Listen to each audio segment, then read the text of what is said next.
Many years ago, I came across a few lines in a book that I connected with. They were, "It's easy to judge, but you never know another person's heart, what gives them strength and what breaks them down." I have learned to listen more and speak less. The result has been eye-opening conversations and inspirational moments that I have shared with you right here.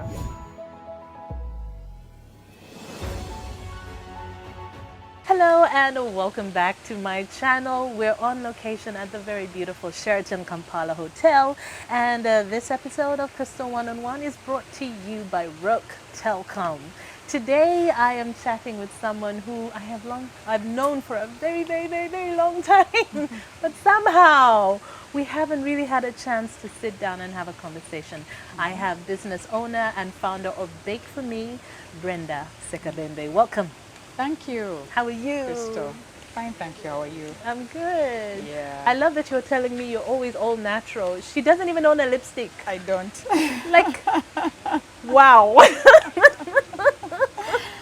I don't. Yeah. Is it something that you're just never interested in? Does it come from like your mom or? I think it's my personality. Some people like makeup, others don't. I don't hate it, but I just don't wear it. Okay, I might pay attention to my hair, but my nails come secondary. See? So no wonder I don't wear makeup. So you are a baker.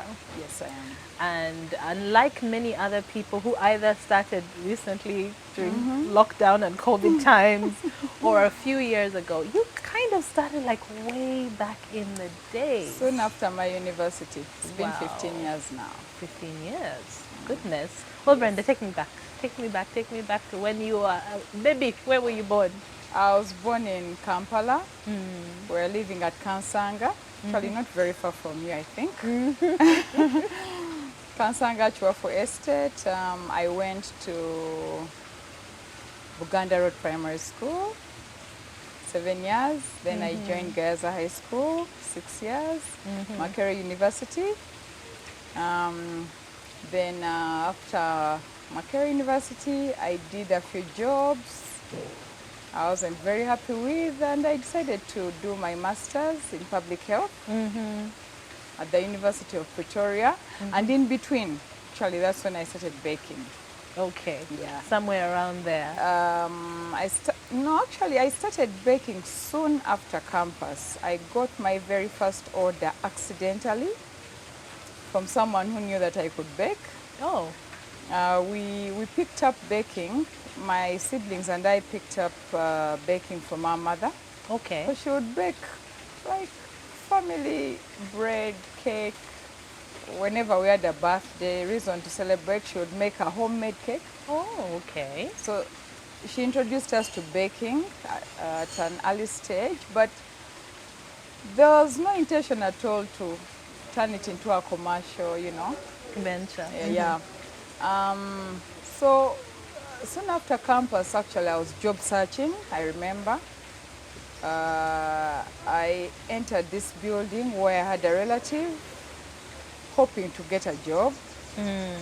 So when he saw me, he's like, "Oh, by the way, can you make me a cake? My girlfriend wants to have a cake." So I'm like, "Okay." So I went home, I baked the cake, brought it, and he paid me 10,000 shillings. Very little.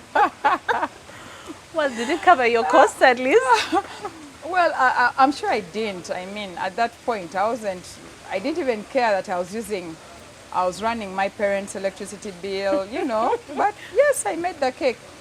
And when I brought it to him, he had 3 colleagues sitting in the same office. And they also asked me to bake them cakes. So that's how my baking journey began. Okay. So at that point, I borrowed 25,000 Uganda shillings. I like to stress this because some people don't believe it, that someone can start a business with 25,000. Exactly. Like you have to have all this, the equipment, Okay, there was an oven at home that could only bake 1 cake at a go. I mean, there was free electricity from my parents. And then I borrowed money, 25,000 from my dad, and bought stuff, made these 2 cakes. brought them, and then the And rest then, of the colleagues also asked me, and since then, that was 2005. so that's essentially referrals built your business. Exactly. Okay. Well, at some point, definitely, I wouldn't want viewers out there to think that you sit back and wait for referrals only. Yeah. But at some point, you need to be aggressive. Not all the time, really. Unless you've got to a point where probably your demand is greater than what you can supply. But you need to be aggressive. I would walk up to people, I told my church members, I told whoever cared to listen. That, hey, I You're am shouting baking from the now. rooftops. I can Exactly. make you a cake. Exactly. So, and slowly by slowly you start building up. I employed the first person, I think, after maybe after about a year. Okay. So before that, I was doing everything You're doing myself, everything yourself. including manually mixing the cakes. It must have been exhausting, especially when the orders started getting more. Because when I started baking, immediately I got a job. It was a small job, but I was happy that. Up to date, when I look back at that job, I'm glad I did it. It was paying me 150,000 Uganda. Can you imagine a graduate?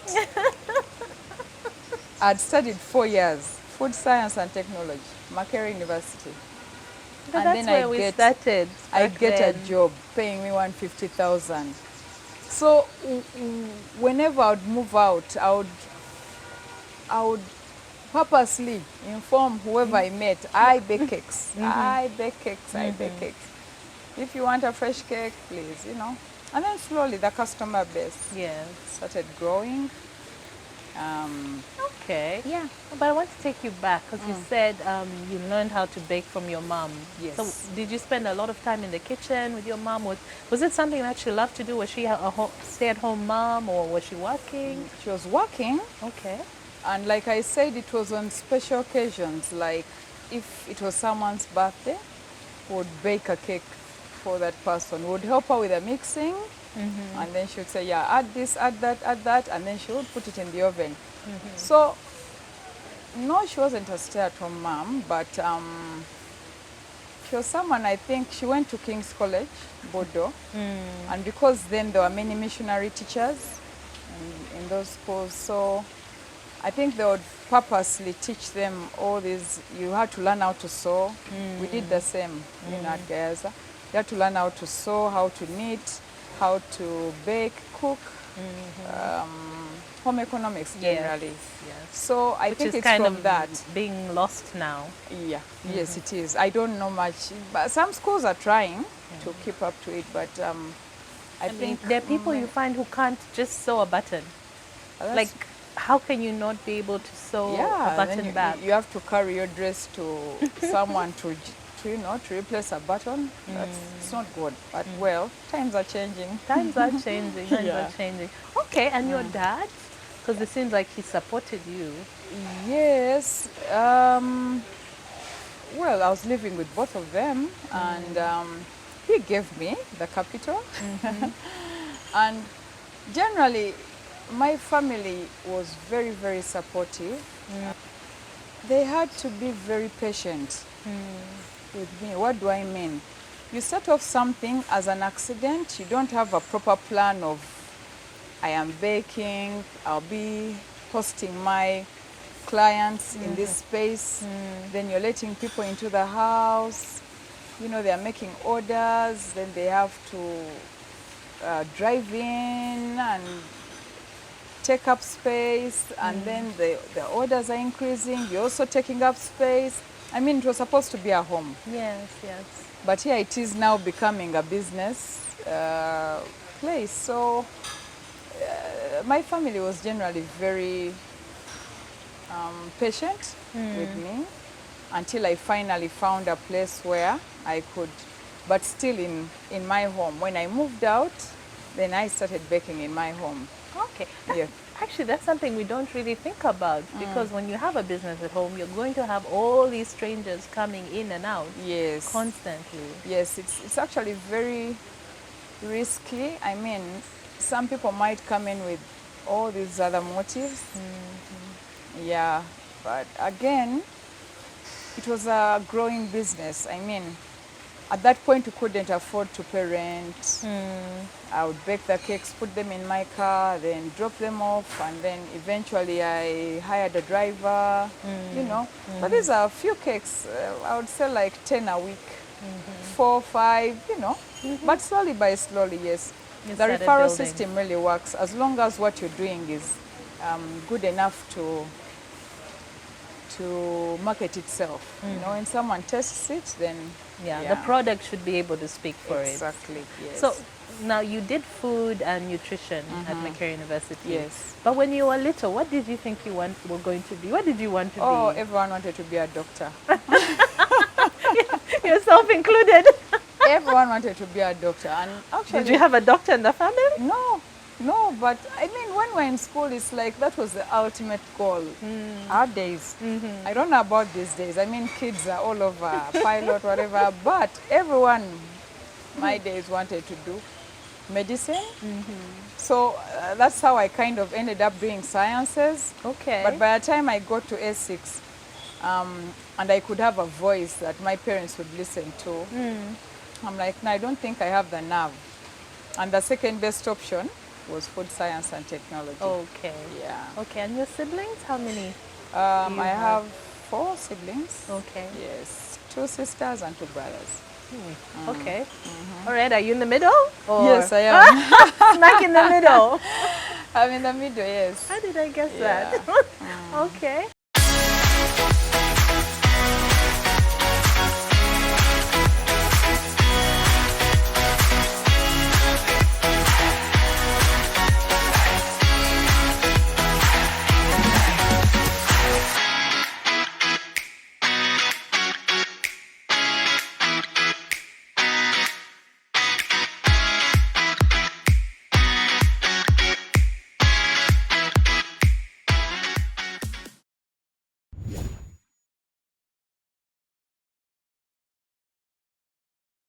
So how was it growing with your siblings? Did you get along really well? Did you fight a lot?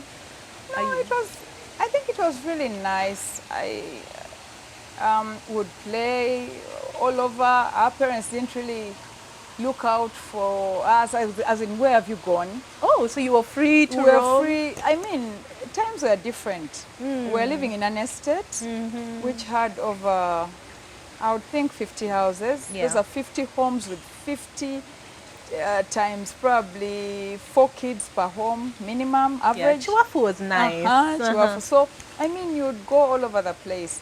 So it was nice. There was a lot of adventure. When we'd get bored, we'd walk up to Muyenga Tank Hill, touch the water tanks, and then turn back.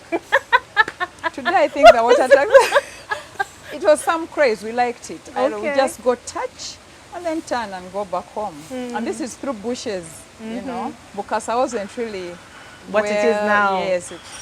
But today I think it's guarded by the army. You know, you just can't. And thinking about it now, it's risky. I mean, someone could have gone and dropped. Yes, there was something in no there. one guarding it, Yes, nothing. You know, times are different, but now I think they need to look out for people's safety. So growing up was really nice. We're in the same schools, you know, maybe until secondary, where we would go to different schools, but usually the girls would go to the same school and the boys. Yeah, it was a wonderful experience. Okay. All of them are still alive, so it's still a wonderful experience. We Are you meet very and catch close? up, and then yes, we are very close. And then our children, you know, we all have children, so it's really nice. And what you said about, your parents would let you go kind of, free. And when you look at how you're raising your kids now, Yeah. I feel sorry for our kids. Terrible. Yeah. My daughter I don't even think she knows her neighbors. Uh-oh. Yes. Okay. Quite possible, actually. Yes. That's the world we're living in now. She mingles with other people who I choose. I'm not saying there's anything wrong with my neighbors. Okay, at times you find that the age difference is kind of big, maybe they're not in the same age group, and but these days things are different. Yeah. You really need to know where your child is all the time. Yeah. True. It's sad actually when I think about it. we had such a nice childhood. I I'm not feel saying sad about theirs it is too. bad. Maybe they will appreciate it the way it is, but we've seen better. We've seen better. Now I remember just making plans to meet, and you'd just walk. Yes. Walk from As wherever long to as you've one person, informed one someone house. at home, yes, that, we've gone. But can you imagine walking from Kansanga to Muyenga? And your parents don't really know where you are. There are no mobile phones, nothing. You just had to be back by 6. Yes, exactly. But would be a big group of about 10 or 15. We'll walk, touch the tanks, Then come back. come back. Yeah. So Gayaza High School, you had a good time in Gayaza, because I think I've Yes. noticed that you still have strong ties as an 'Cause old I'm girl. mentioning it, and- yes. Yeah, it was a nice school then.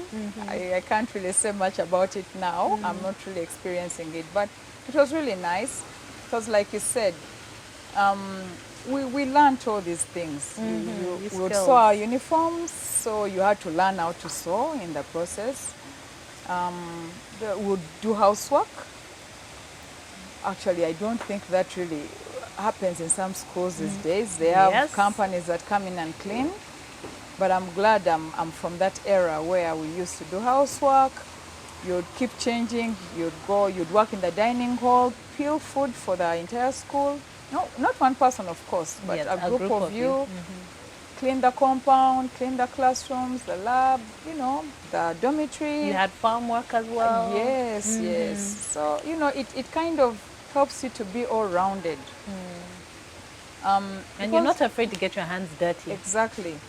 Because I know that many times we have students who want to go and study abroad, okay?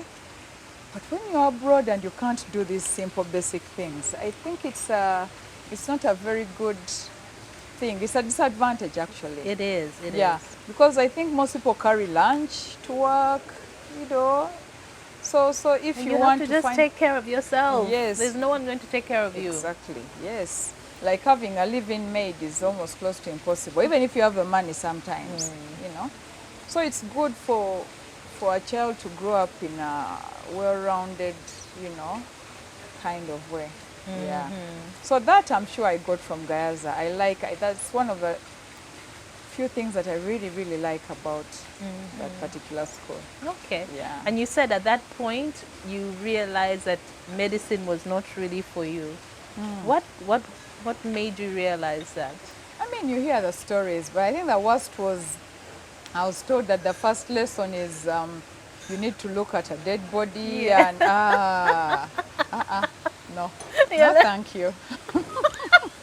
I have no regrets. You still feel the same way? I don't think I had the nerve for that. No. In fact, that's the reason I think that I made that choice. Yeah. Because there was a class where we had to dissect frogs. Was it bats Yes, or biology. something? Yes. And I remember for me that was also I was very clear about. I was curious to see, but I could not imagine that this is something I would be doing. Yes, on a person? Yes. No. Yeah. Okay. Yeah. Okay, so by then you said you were able to sit down, talk to your parents, and then it was 4 years actually. Of Your course at university, yes, it was. university. Yes, yes. Okay. So did that set you on the path? You thought like, okay, at that point were you thinking, this is somewhere I would like to work.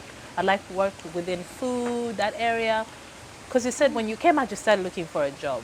Yes, kind of. At times it's really hard to put.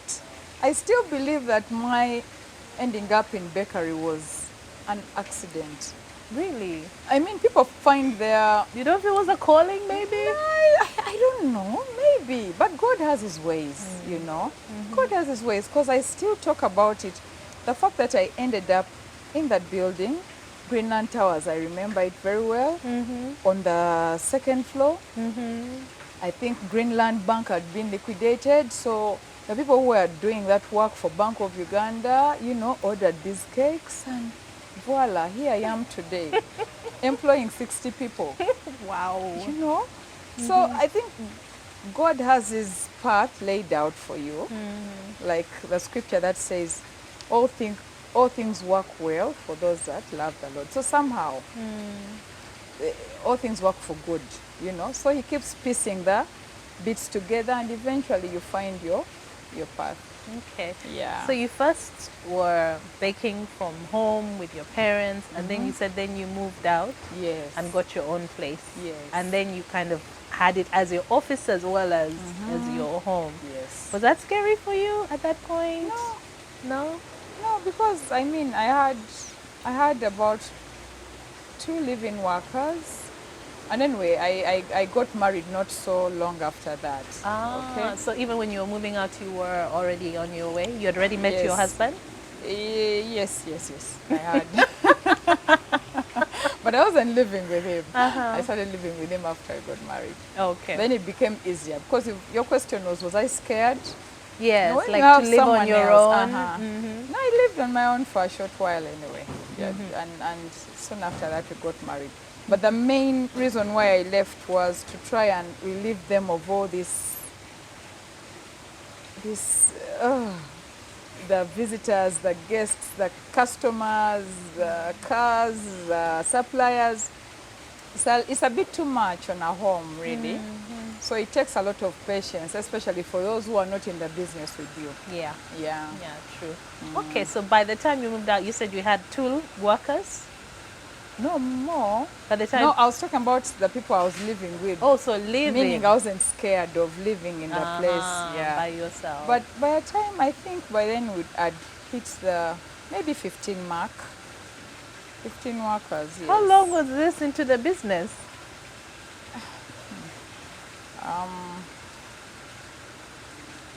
I don't have my years straight. But we've been steadily growing. Because I know I first, I think I first employed one person, interestingly, a driver. So as I was working at my 8 to 5 job, he was delivering the cakes that I had made at night. Okay. So I would go home, bake the cakes, ice them.